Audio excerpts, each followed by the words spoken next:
के अंतर्गत हमने स्टार्ट किया था और हमने प्रस्तावना को कंप्लीट कर दिया है। कंप्लीट करने के बाद उसकी परिभाषा के बारे में भी हमने डिस्कस कर दिया। अब हम बात करते हैं कि वायुमंडल में कौन कौन से संघटक पाए जाते हैं। तो हमने कल पढ़ा था कि जो वायुमंडल है वो हमारी पृथ्वी का कवच है, यानी वह हमारी पृथ्वी को सुरक्षा प्रदान करता है। तो वायुमंडल में कुछ गैसें हैं जो निश्चित मात्रा में पाई जाती है, जैसे कि यहाँ पर लिख रखा है कि उसका जो संगठन है, यानी जो उसके कंपोनेंट्स कौन कौन से हैं कि वायुमंडल के, तो सबसे अधिक मात्रा में जो गैस पाई जाती है वो 78.084% जो मात्रा में पाई जाती है वो है हमारी नाइट्रोजन। ऑक्सीजन लगभग 21% या 20.94% कह सकते हैं। इसी प्रकार से ऑर्गन, ये थर्ड नंबर पर गैस जो ऑर्गन है वो थर्ड नंबर पर पाई जाती है। तो इस प्रकार से ये कार्बन डाइऑक्साइड जो 0.03% और अलग अलग प्रकार की अलग अलग विभिन्न जो गैसें हैं वो वायुमंडल के अंतर्गत पाई जाती है। तो जब मानवीय क्रियाकलापों से या प्राकृतिक कारणों से, दोनों ही कारणों से मानव अपने जो कार्य करता है उससे, तथा जो प्राकृतिक कारक, दोनों ही कारक हो सकते हैं, उन कारकों से या उन कारकों के प्रभाव से गैसों का ये जो प्रतिशत दे रखा है, ये वाला प्रतिशत में जो मात्रा दे रखी है, उस मात्रा में कुछ परिवर्तन आता है तो वह वायु प्रदूषित या वायु प्रदूषण कहलाता है। तो वायु में इन गैसों के अतिरिक्त, ये तो फिक्स गैस है कि वो इतनी मात्रा में पाई जाती है तब तक ठीक है, लेकिन अगर कुछ गैसों की मात्रा बढ़ जाती है, जैसे कि अगर कहें कि कार्बन डाइऑक्साइड की गैस की मात्रा वायुमंडल के अंतर्गत बढ़ गई, तो बढ़ गई है यानी उसके अंतर्गत अवांछनीय तत्व जो जिसकी आवश्यकता नहीं है वो उसके अंदर पहुंच चुके हैं। तो इस प्रकार से ये जो है हमारा वायु प्रदूषण कहलाता है। तो वायुमंडल में नाइट्रोजन, ऑक्सीजन से ही वायुमंडल की संरचना सबसे अधिक होती है। लगभग 1% ऑर्गन और अन्य निष्क्रिय गैसें पाई जाती है, जिसके अंतर्गत जल वाष्प की मात्रा भी पाई जाती है, जो एक स्थान से दूसरे स्थान पर आपको अलग अलग इसकी जो मात्रा है वो देखने को मिलेगी। अब ये जो वायुमंडल के जितने भी जो घटक है उसमें सभी गैसों की मात्रा एक निश्चित अनुपात में पाई जाती है। जैसे कि अगर हम ऑक्सीजन की बात करें तो ये एक अभिक्रियाशील यानी काफी एक्टिव गैस है जो सभी पेड़ पौधे और जीव जंतुओं की जीवित रहने के लिए अनिवार्य है। जब भी हमारा जो रेस्पिरेशन सिस्टम है, जिसे श्वसन क्रिया कहते हैं, श्वसन क्रिया के दौरान जितने भी जो जीव जंतु होते हैं वो ऑक्सीजन को ग्रहण करते हैं और कार्बन डाइऑक्साइड को छोड़ते हैं, ये सभी जानते हैं। पेड़ पौधे सूर्य के प्रकाश से प्रकाश संश्लेषण यानी फोटोसिंथेसिस की प्रक्रिया के परिणाम स्वरूप कार्बन डाइऑक्साइड गैस को अंदर खींचते हैं और बदले में हमें क्या देते हैं, ऑक्सीजन। अब ऑक्सीजन हमारे लिए कितना महत्वपूर्ण है ये आज हाल ही के दिनों में हम अच्छी तरीके से जानते हैं। कार्बन डाइऑक्साइड की जो मात्रा है, अब कहें कि कार्बन डाइऑक्साइड जो है वह खतरनाक है तो इसका अर्थ नहीं है कि वायुमंडल में से इस गैस को हम हटा दें। हम इस गैस को हटा नहीं सकते, ये भी हमारे वायुमंडल में अपना एक महत्वपूर्ण रोल निभाती है। अब रोल किस प्रकार से निभाती है कि अगर कार्बन डाइऑक्साइड गैस नहीं होगी तो पौधे अपना भोजन कैसे बनाएंगे? तो पौधे को अपना भोजन बनाने के लिए भी इस गैस की आवश्यकता होती है, क्योंकि प्रकाश संश्लेषण की क्रिया में जो पौधे होते हैं वो सूर्य के प्रकाश में कार्बन डाइऑक्साइड गैस तथा जल का प्रयोग करके अपना भोजन, ग्लूकोज, स्टार्च का निर्माण करते हैं। तो इस प्रकार से पृथ्वी के तापमान को भी निर्धारित करने में कार्बन डाइऑक्साइड गैस की भूमिका है। अगर हम कहें कि कार्बन डाइऑक्साइड गैस को एकदम से हटा दें तो हो सकता है कि पृथ्वी पूरी की पूरी जम जाए, पृथ्वी का तापमान बहुत कम हो जाए। जल वाष्प का यानी हर एक गैस का जो है हमारे यहाँ पर रोल रहता है और वह रोल जो होता है यहाँ पर पृथ्वी के तापमान को बनाए रखता है। तो ये तो था इसकी प्रस्तावना कि आपके प्रदूषण क्या होता है। अब प्रदूषण की बात करें कि वायु प्रदूषण जो है उस वायु प्रदूषण के कौन कौन से स्रोत हैं। तो स्रोत की बात करते हैं तो सबसे पहले हम बात करते हैं कि वायु प्रदूषकों के प्रकार और स्रोत। अब स्रोत जो है उसको अलग अलग भागों में डिवाइड कर सकते हैं, जैसे कि यहाँ पर डिवाइडेशन किया गया है वो उत्पत्ति के आधार पर किया गया है कि भाई जो प्रदूषक है वो कहाँ से उत्पन्न होता है, रासायनिक संगठन के आधार पर, आकार घनत्व आधार पर, स्रोत के आधार पर। सबसे पहले हम उत्पत्ति के आधार पर देखते हैं कि on the basis of origin source, कि वो कहाँ से उत्पन्न होता है। तो कहाँ से उत्पन्न होता है, जिसमें सबसे पहले हम लेते हैं प्राकृतिक और उसके बाद हम पढ़ेंगे मानवीय स्रोत। अब प्राकृतिक स्रोत का अर्थ ये हो गया कि जैसे कि अगर हम ज्वालामुखी विस्फोट की बात करें तो ज्वालामुखी विस्फोट जो होता है उस विस्फोट के अंतर्गत जो पदार्थ निकलता है, जैसे कि उसके अंदर कई हानिकारक गैसें भी निकलती हैं, हानिकारक गैसों के साथ साथ वहां पर जल वाष्प भी निकलती है। तो उसमें से जो धुआं या जो गैसें निकलती हैं वो हमारे वायुमंडल में पाई जाने वाली जो वायु है उसको प्रदूषित करता है, या फिर यूं कहा जा सकता है कि जो परसेंटेज उसका एक निश्चित पाया जाता है उसमें हेर फेर करती है। वनों में लगने वाली जो आग है वह, उससे कार्बन मोनोऑक्साइड निकलती है, कार्बन डाइऑक्साइड निकलती है, वह तो वायु को मंडल को प्रभावित करती है, तथा साथ साथ जो राख के कण यानी जो राख जो होती है और उस राख के जो कण निकलते हैं वह वायुमंडल में छा जाते हैं और प्रकाश संश्लेषण की प्रक्रिया को प्रभावित करते हैं, इंसुलेशन को प्रभावित करते हैं, टेम्परेचर को प्रभावित करते हैं। ज्वालामुखी का जब उद्गार होता है, जब ज्वालामुखी का विस्फोट होता है तो उसमें से सल्फर डाइऑक्साइड निकलती है, हाइड्रोजन सल्फाइड निकलते हैं, तो वह हमारे वायुमंडल को प्रभावित करते हैं। इसके अलावा जो पेड़ पौधों की जो दैहिक क्रिया है, यानी जो पेड़ पौधे जो गैस उसका जो रेस्पिरेशन सिस्टम है या उसकी जो दैहिक क्रिया है उसमें अमोनिया, नाइट्रोजन के ऑक्साइड जिसे NO2 कहा जाता है, मीथेन, कार्बन डाइऑक्साइड, ये जितने भी जो गैसें निकलती है ये हमारे वायुमंडल को प्रभावित करती है।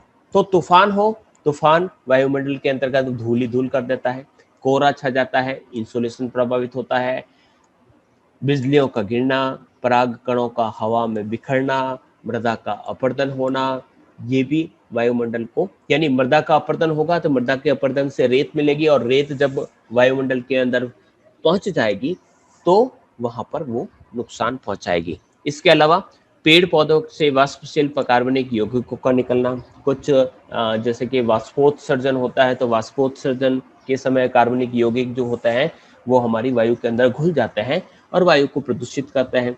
जब लैंडस्लाइडिंग होता है यानी भूमिस्खलन होता है या भूस्खलन होता है उस समय काफी अधिक मात्रा में मिट्टियों का एक ढेर पहाड़ की ढाल से सरकता हुआ नीचे सरकता है, तो उस समय जो धुआं निकलता है उससे भी वायु प्रदूषित होती है। आंधियां भी वायु को प्रदूषित करती है और बाढ़ जो होती है वह भी कहीं न कहीं यहाँ पर वायु को प्रदूषित करती है। अब हम बात करते हैं दूसरा जो है वो ह्यूमन सोर्स। अब ह्यूमन या मैन कॉज्ड जो सोर्स है वो कौन कौन से है, तो मैन कॉज्ड का हम इसको अलग अलग भागों में डिवाइड कर सकते हैं। तो मानव अपने कार्य करता है, जैसे कि मानव दहन क्रिया यानी आग लगाता है, मानव खदानों में से खनिजों को बाहर निकालता है, वह उद्योग धंधों या जो औद्योगिक इकाई जो इंडस्ट्रीज है उसमें से जो धुआं निकालता है उसमें से कई ऐसे पदार्थ, कई ऐसे रासायनिक पदार्थ निकलते हैं जो वायु को प्रदूषित करते हैं। तो इनको निम्नलिखित भागों में डिवाइडेशन किया गया है कि मानव अपने जो क्रियाकलाप करता है उसमें से गैस निकलती है, कुछ सूक्ष्म कण बाहर निकलते हैं जिसे हम पार्टिकुलेट मैटर्स कहते हैं। पार्टिकुलेट मैटर्स का तो हो गया कणिकीय पदार्थ, ठीक है। तो कणिकीय पदार्थ का तो हम इस प्रकार से समझ सकते हैं, जैसे कि हमने किसी लोहे की चीज को घिसा, तो घिसते ही आप देखते हैं तो वो एकदम साफ हो जाती है, लेकिन साफ होने के बाद कभी हमने विचार किया कि जो हमने घिसा वो पदार्थ कहाँ गया।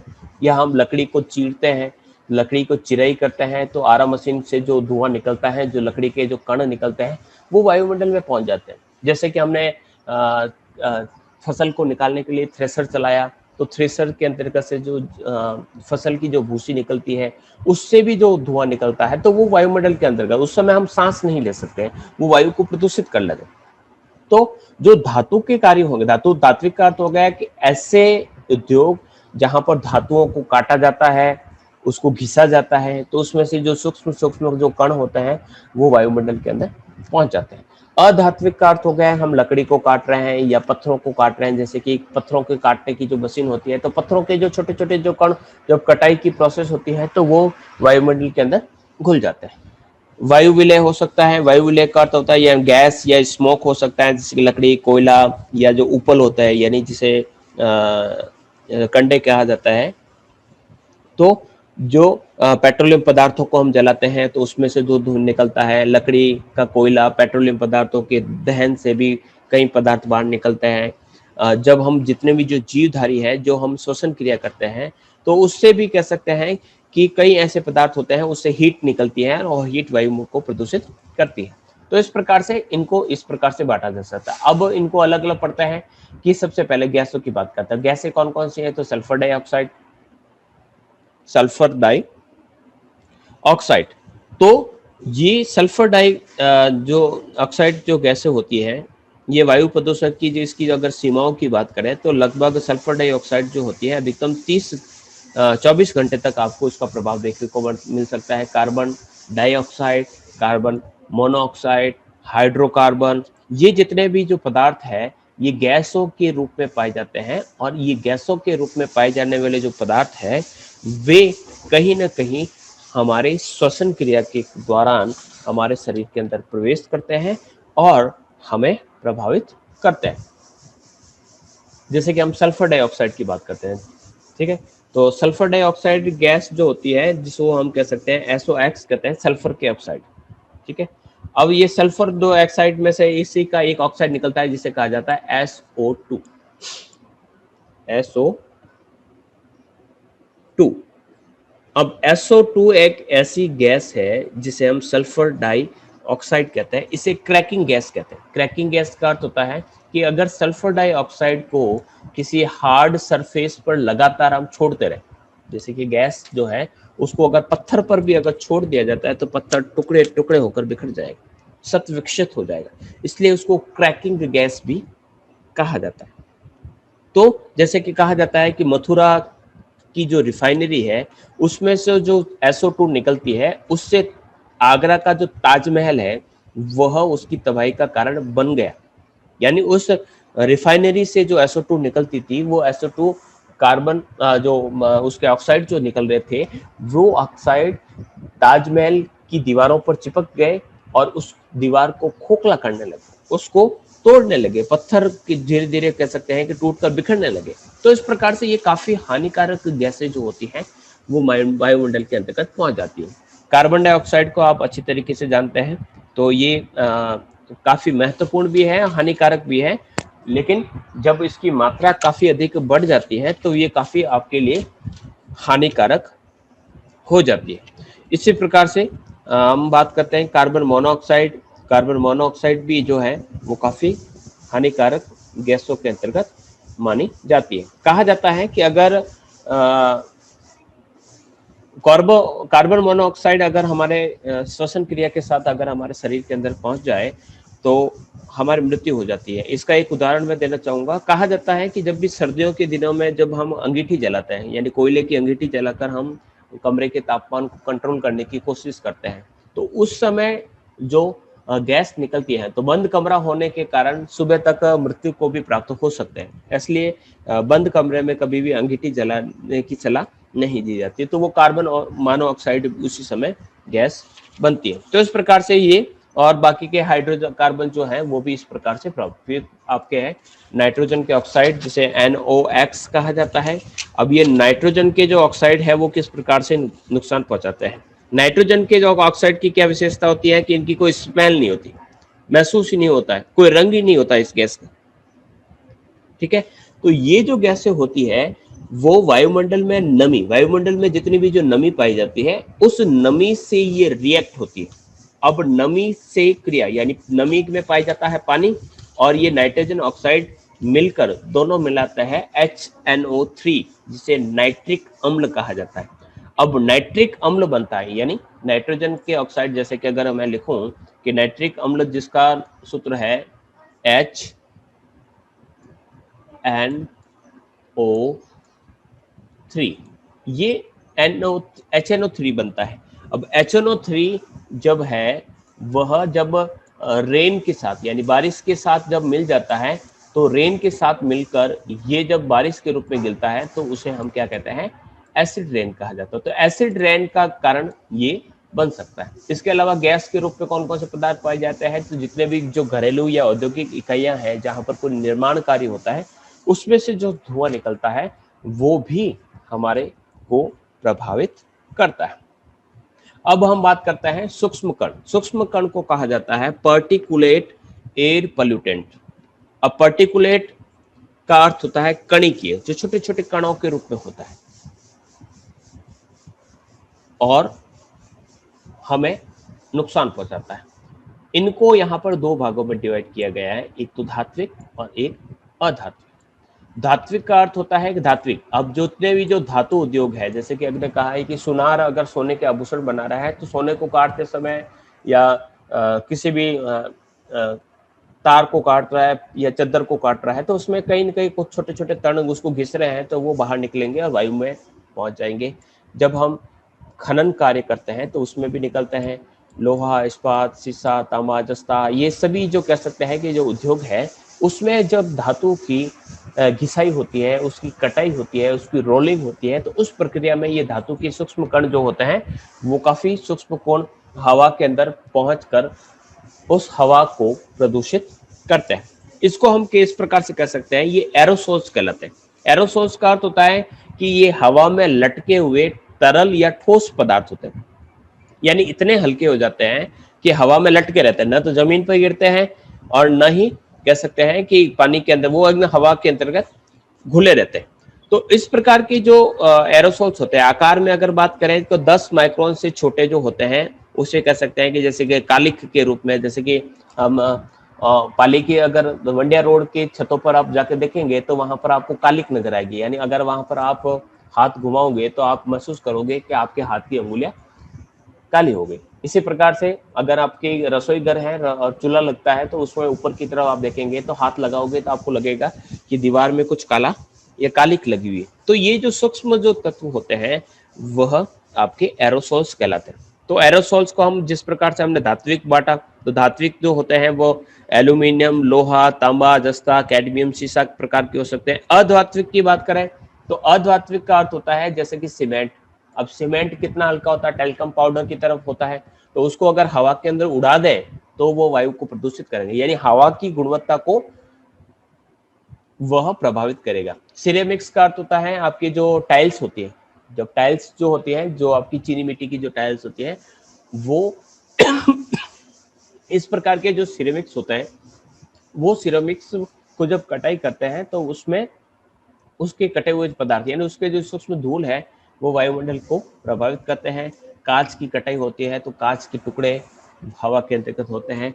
एस्बेस्टॉस एक शीट होती है, जैसे सीमेंट के जो चद्दर होता है उसमें एस्बेस्टॉस का प्रयोग किया जाता है। तो ये जो है अधात्विक, यानी इसमें धातु का अंश नहीं है लेकिन ये हवा को प्रदूषित करते हैं। तीसरे जो प्रकार के जो होते हैं वो जैविकीय।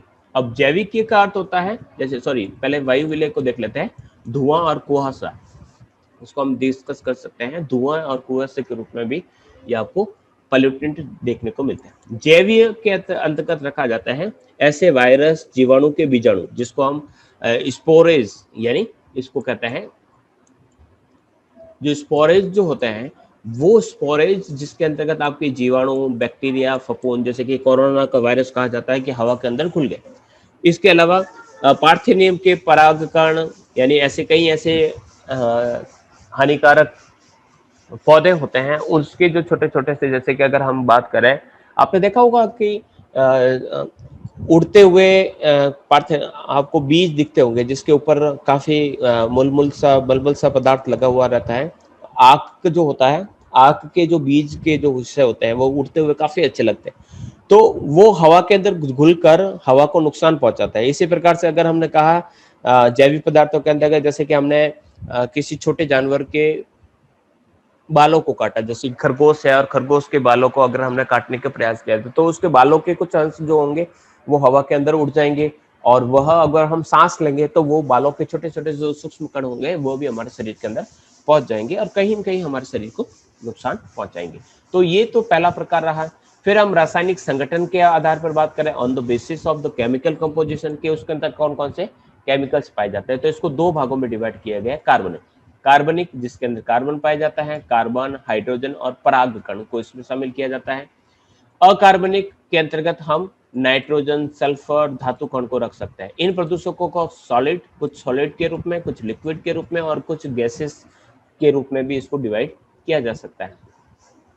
आकार के आधार पर विशिष्ट स्रोत वाले और विविध स्रोत वाले। विशिष्ट यानी किसी एक ही विशिष्ट जगह से प्राप्त होता है, जैसे कि औद्योगिक इकाइयों से निकलने वाला, किसी थर्मल पावर से निकलने वाला। विविध का अर्थ होता है जैसे कि ऑटोमोबाइल, सार्वजनिक निजी उपयोग से निकलने वाला धुआं, पेट्रोल को जलाने से निकलना वाला धुआं। रसायनों का जो वाष्पीकरण होता है वह प्रभावित करता है, जैसे कि हमने एक डिओड्रेंट लिया, ठीक है, अब डिओड्रेंट को हम स्प्रे करते हैं, तो स्प्रे जब करते हैं तो जरूरी थोड़ी है कि उसका पूरा का पूरा जो भाग है वो हमारे शरीर के ऊपर गिरेगा, उसके कुछ हिस्से जो भाग है वह वायुमंडल के अंदर पहुंच जाएंगे। तो वायुमंडल में इस प्रकार की जो एरोसोल्स होते हैं, जो एयर कैंस जो होते हैं, वो प्रभावित करते हैं। तो वाहनों से चलने वाले या विभिन्न प्रकार नगरों की गंदगी से जो स्मेल निकलती है वह वायु को प्रदूषित करती है। जो मरे हुए जो जानवर होते हैं उनकी जो स्मेल होती है वो भी प्रभावित करती है। इसके अलावा स्रोत के आधार पर हम कहें, ये भी किया जा सकता है, कुछ लंबित कण यानी पार्टिकल्स के रूप में हो सकते हैं, वाष्प के रूप में हो सकता है, गैस के रूप में हो सकते हैं। स्रोत के आधार पर अगर इसका वर्गीकरण किया जाता है कि पॉल्यूटेंट यानी जो प्रदूषक है, यानी वायु के जो प्रदूषकों को हम पढ़ रहे हैं, तो वायु के जो प्रदूषक है वो कितने प्रकार के हो सकते हैं। तो वायु के जो प्रदूषक है वो इस प्रकार से हो सकते हैं कि वाहनों में दहन क्रिया, यानी जो जितने भी जो व्हीकल्स होते हैं उस व्हीकल्स में पेट्रोल या डीजल जलता है और उसका इंजन चलता है, तो उसमें से जो धुआं निकलता है वह पोल्यूटेंट का वर्क करता है। फिर स्थिर दहन, यानी एक ही जगह पर हम किसी चीज को जला रहे हैं, हम भूसी को जला रहे हैं या किसी शरीर को जला रहे हैं या अन्य ऐसे ही अलाव सेक रहे हैं, तो वहां से भी धुआं निकलता है। औद्योगिक प्रक्रिया द्वारा औद्योगों की जो चिमनियां हैं उसमें से निकलने वाले धुएं। ठोस अपशिष्ट पदार्थ, यानी ठोस अपशिष्ट पदार्थ का ये होता है कि नगरों से निकलने वाला जो ठोस कचरा है, वह ठोस कचरा जहां पर भी पड़ा रहता है तो वहां से उसमें से जो दुर्गंध निकलती है या विभिन्न प्रकार के जो हानिकारक पदार्थ निकलते हैं, तो कहीं न कहीं ये सभी जो पदार्थ होते हैं वह हमारी वायु को प्रदूषित करते हैं। अब बात करते हैं कि भाई ये जितने भी जो वायु प्रदूषित होते हैं वो क्या प्रभाव डालते हैं। तो जितने भी जो प्रदूषक होते हैं, या फिर तो हम इनको अलग अलग प्रकार से पढ़ सकते हैं, जैसे कि अगर हम कहें कि कार्बन मोनोऑक्साइड, ठीक है, तो एक बार यहाँ पर मैं समझा देता हूँ कि जो कार्बन मोनोऑक्साइड है, अब कार्बन मोनोऑक्साइड को कहा जाता है CO, सिर्फ CO का अर्थ होता है कार्बन मोनोऑक्साइड। ये हवा से भारी होती है, हवा से भारी होती है यानी जमीन के बिल्कुल पास रहेगी, जमीन के बिल्कुल पास रहेगी। पानी में अघुलनशील यानी पानी में घुलती नहीं है। गंध बिल्कुल नहीं होती है, बिल्कुल भी इसकी स्मेल नहीं आती है, या आप पता नहीं लगा सकते हैं कि चलो यहाँ आसपास में देखो ऐसे सूंघने की कोशिश करें और कहे कि देखो कार्बन मोनोऑक्साइड की सुगंध आ रही है, ऐसा भी नहीं। इसको हम चख भी नहीं सकते, इसका कोई रंग भी नहीं है, ठीक है। तो ये सबसे ज्यादा खतरनाक मानी जाती है।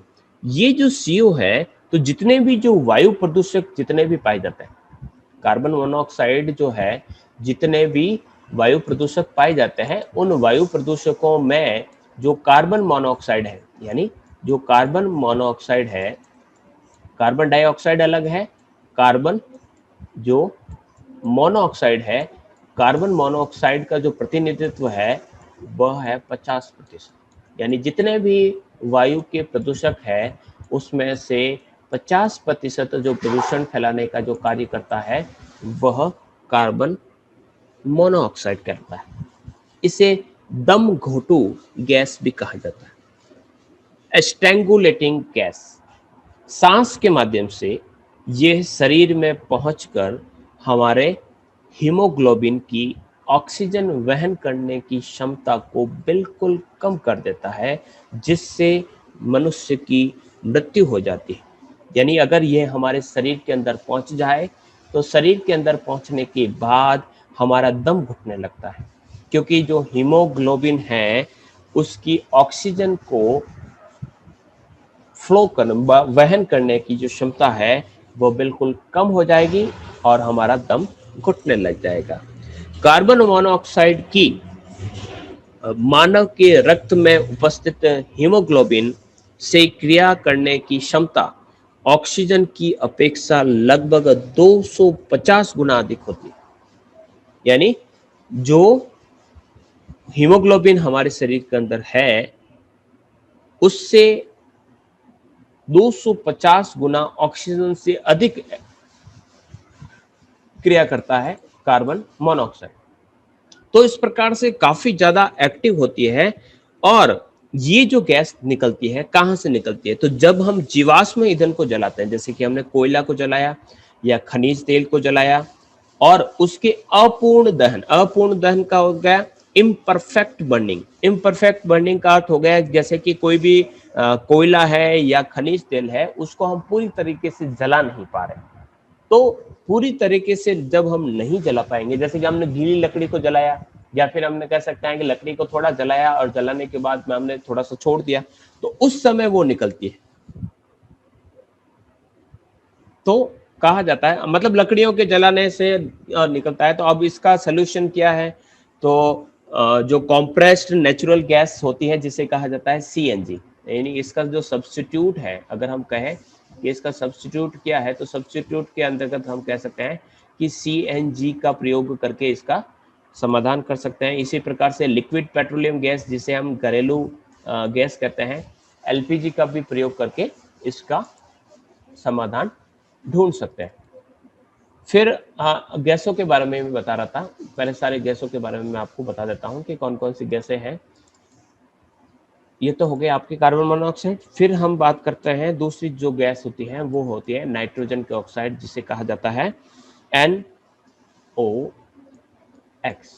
NOx जो है वह ये भी रंगहीन होती है, रंग नहीं होता है, स्मेल इसकी भी नहीं आती है, तथा लाल भूरे रंग की तीव्र गंध वाली नाइट्रोजन ऑक्साइड तथा नाइट्रोजन डाइऑक्साइड के ऑक्साइड होते हैं। नाइट्रोजन की बात करें तो नाइट्रोजन तो जितने भी जो पौधे हैं उनके लिए पोषक पदार्थ होती है। देखिएगा, नाइट्रोजन हम कभी भी डायरेक्ट ग्रहण नहीं कर पाते, लेकिन नाइट्रोजन को पौधे ग्रहण करते हैं और पौधों के माध्यम से वो हमारे शरीर के अंदर पहुंचती है। फिर अगर हम बात करें नाइट्रोजन के ऑक्साइड, अब नाइट्रोजन के ऑक्साइड खतरनाक है, नाइट्रोजन खराब नहीं है। नाइट्रोजन के जो ऑक्साइड होते हैं वो वायुमंडल में जो नमी पाई जाती है उस नमी से वो क्रिया करके क्या बनाते हैं? HNO3। अभी मैंने बताया था इससे पहले HNO3। अब HNO3 जिसे कहा जाता है नाइट्रिक अम्ल, ये है आपका नाइट्रिक, सही नहीं लिख पा रहा हूं मैं, नाइट्रिक अम्ल। अब जो नाइट्रिक अम्ल है, उस नाइट्रिक अम्ल जब बारिश के साथ जब हमारे यहाँ पर गिरता है तो उसे हम एसिड रेन कहते हैं। तो एसिड रेन का कॉज या कारण जो बनता है वह HNO3। तो NOx कहाँ से आया? तो हम इसको इस प्रकार से समझते हैं, नाइट्रोजन। अब नाइट्रोजन गैस से बना NOx यानी नाइट्रोजन के ऑक्साइड या नाइट्रस ऑक्साइड, और उसके बाद उससे बना HNO3। HNO3 का अर्थ होता है नाइट्रिक अम्ल। नाइट्रिक अम्ल जब बारिश के साथ क्रिया करता है तो वह एसिड रेन के रूप में नुकसान पहुंचाता है। इसके अलावा दूसरा एक और है, NOx के बाद है SOx। ठीक है, ये है सल्फर के ऑक्साइड। अब सल्फर के ऑक्साइड से बनता है सल्फर डाइऑक्साइड। ये दूसरा, यानी जितने भी जो वायु प्रदूषक है, 50% तो कार्बन मोनोऑक्साइड है, ये लगभग 20% रोल निभाता है वायुमंडल के अंतर्गत प्रदूषण फैलाने का। कहां से आता है? तो जितने भी तो थर्मल जो इलेक्ट्रिकल जो हमारे तापगृह है जिसमें कोयला जलाकर बिजली बनाई जाती है, हमारी जितनी भी जो रिफाइनरीज है जिसमें तेल को साफ किया जाता है, और जितने भी हमारे जो व्हीकल्स है उन व्हीकल से ये निकलता है। अब इससे नुकसान क्या होता है? इससे आंखों में जलन होती है, दमा की शिकायत इन अस्थमा होता है, खांसी चलने लगती है, फेफड़ों के रोग, सिर में दर्द, चक्कर आना, सांस लेने में कठिनाई होना, इस प्रकार की समस्या उत्पन्न होती है। और इसको हम क्रैकिंग गैस कहते हैं। लगातार किसी पत्थर पर लगातार इसको फेंके तो वो पत्थर टूट सकता है। ताजमहल का मैंने इसका उदाहरण दिया था। अब SO2 जो है उसी के कारण वहां पर धूम्र कोहरा यानी औद्योगिक जो क्षेत्र होता है वहां पर कोहरा छा जाता है, धुएं का कोहरा छा जाता है, जिसे हम स्मॉग कहते हैं। तो स्मॉग जैसी क्रिया है वहां पर देखने को मिलेगी। इससे सल्फ्यूरिक एसिड बनता है H2SO4। और सल्फ्यूरिक एसिड जब पानी के साथ क्रिया करता है और वापस धरातल पर गिरता है तो अम्ल वर्षा होती है, जिससे हमारे कृषि फसलें, वन, जलों में रहने वाले जीव, मानव समुदाय हर प्रकार से यहाँ पर गिरते हैं। इसके अलावा इसका एक उदाहरण और दे सकते हैं। इससे जितने भी जो ईंटों के बने हुए मकान होते हैं वहां पर संक्षारण होता है, कोरोजन होता है। संक्षारण को इस प्रकार से देख सकते हैं कि जो ईंटों की जो घर है, उस ईंटों की घर से ईंटों के ऊपर अगर लाल पाउडर गिर रहा है, यानी जो ईंट है वो टूट कर बिखर जाती है, उसमें से लाल लाल पाउडर नीचे गिरता रहता है और वो मिट्टी धीरे धीरे वो ईंट जो है वो खा जाती है, वो टूट जाती है। तो इस प्रकार की जो प्रोसेस होती है वो इसी गैस के कारण होती है। इसके अलावा वायु प्रदूषण की गैसों की अगर बात करें तो नेक्स्ट अगर हम बात करते हैं वो है आपका CFC, क्लोरोफ्लोरोकार्बन।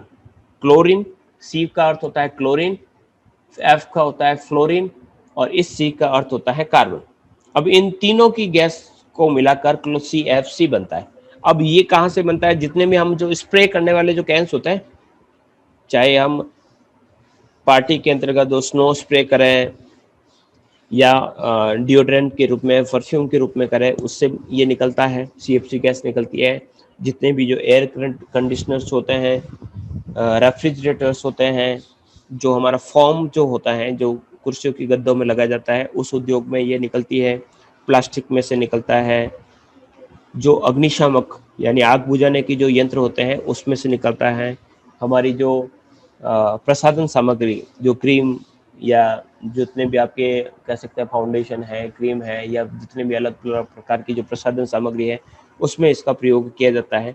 तो जब CFC जब वायुमंडल के अंतर्गत पहुंचता है तो CFC गैस क्या करते हैं? हमारे ओजोन मंडल को नष्ट करती है, पराबैंगनी किरणें धरातल पर पहुंचने लगती है। तो इस प्रकार से कई समस्या देखने को मिलती है। इसके अलावा नेक्स्ट जो गैस रहती है वो कार्बन डाइऑक्साइड है। तो कार्बन डाइऑक्साइड गैस है, मीथेन है, सीसा है, बेंजीन है, कैडमियम है, ये अलग अलग प्रकार की जो गैसें हैं वो हमारे वायुमंडल के अंतर्गत नुकसान पहुंचाती है। अब ये जो प्रभाव है वो किस प्रकार से देख सकते हैं? तो सबसे पहले हम बात करते हैं मानव पर प्रभाव। अब मानव पर वायु प्रदूषण का क्या प्रभाव रहेगा? तो मानव स्वास्थ्य को वायुमंडलीय प्रदूषण विविध मात्रा में विपरीत रूप से प्रभावित करता है, यानी कम अधिक मात्रा में प्रभावित करता है। मृत्यु में बढ़ोतरी होती है, रोगों की संभावनाएं बढ़ती है, सांस जैसी समस्याएं बढ़ने लगती है, हमारा जो रेस्पिरेशन सिस्टम है यानी जो श्वसन तंत्र है वो बिगड़ जाता है। जन्म से मृत्यु तक श्वसन क्रिया के लिए हम शुद्ध ऑक्सीजन की आवश्यकता रहती है। यदि वायु में अशुद्धियां हैं, यानी ऑक्सीजन जितनी चाहिए मनुष्य को उतनी नहीं मिल रही है, तो नो डाउट मानवीय स्वास्थ्य पर इसका प्रभाव पड़ता है। क्योंकि जब हम श्वास लेते हैं तो श्वास के साथ जो हम ऑक्सीजन ग्रहण करते हैं उसके साथ साथ ये हानिकारक पदार्थ, चाहे शीशे के रूप में हो, चाहे लोहे के रूप में हो, चाहे दूसरी गैसों के रूप में हो, ये हमारे साथ, हमारे श्वास के साथ हमारे शरीर के अंदर पहुंच जाते हैं और हमारे फेफड़े, हमारे खून के साथ मिलकर ये विभिन्न प्रकार के रोगों को फैलाते हैं। और जब हम इस प्रकार की प्रदूषित वायु को ग्रहण करते हैं तो ब्रोंकाइटिस, विलिनोसिस, घुटन, मानसिक रूप से थकावट, नींद नहीं आना, बेचैनी, हृदय प्रभावित होना, सिर का दर्द, टॉन्सिल्स होना, त्वचा के रोग होना, गले में दर्द होना, निमोनिया, एस्थमा, टीबी, नजला, जुखाम इत्यादि रोग आपको देखने को मिलते हैं। तो वायु प्रदूषण के अंतर्गत जैसे कि हमने बात की कि धूम और कोहरा, स्मोग एंड फॉग, मुख्यतः उद्योगों एवं परिवहन जहां पर आपके बहुत ज्यादा व्हीकल्स चलते हैं वहां पर इस प्रकार का कोहरा छा जाता है, जिसमें सल्फर डाइऑक्साइड व नाइट्रोजन के ऑक्साइड मिश्रित होते हैं। तो वो कोहरा जो होता है वो हमारे लिए मौत का कारण बन जाता है। तो इससे विभिन्न प्रकार की जैसे कि कैंसर, हृदय रोग, मधुमेह रोग हो जाते हैं। सल्फर डाइऑक्साइड में एम्फाइसीमा नामक का एक प्राणलेवा बीमारी हो जाती है। इसी प्रकार से जिस वायु में 0.001% अगर कार्बन मोनोऑक्साइड की मात्रा हो तो उससे बेहोश हो सकते हैं, कोमा में जा सकते हैं, श्वास बंद हो सकता है, हीमोग्लोबिन में लंबे समय तक ये अगर गैस रहे तो ऑक्सीजन ले जाने की क्षमता उसकी कम हो जाती है। इस प्रकार से ये जो है हमारे शरीर में पहुंचकर हमारे आहार नाल और हड्डियों को गलाना शुरू करते हैं। तो इस प्रकार से विज्ञान पर्यावरण केंद्र के अनुसार अगर प्रदूषित हवा में सांस लेने के कारण दिल्ली में लगभग 10,000 व्यक्ति प्रतिवर्ष मौत के ग्रास का शिकार होता है। यही कारण है, आप देखिएगा अभी वर्तमान में जितना भी कोरोना काल है उसमें सबसे ज्यादा जो समस्या आ रही है श्वास से संबंधित या ऑक्सीजन कम पड़ रही है, तो उसके पीछे कारण क्या है, वो बड़े बड़े शहर है, वहीं पर ये इस प्रकार की समस्या देखी जाती है। ठीक है, आज के लिए इतना ही, क्लास खत्म हो जाएगी, कल फिर मिलते हैं नए टॉपिक के साथ।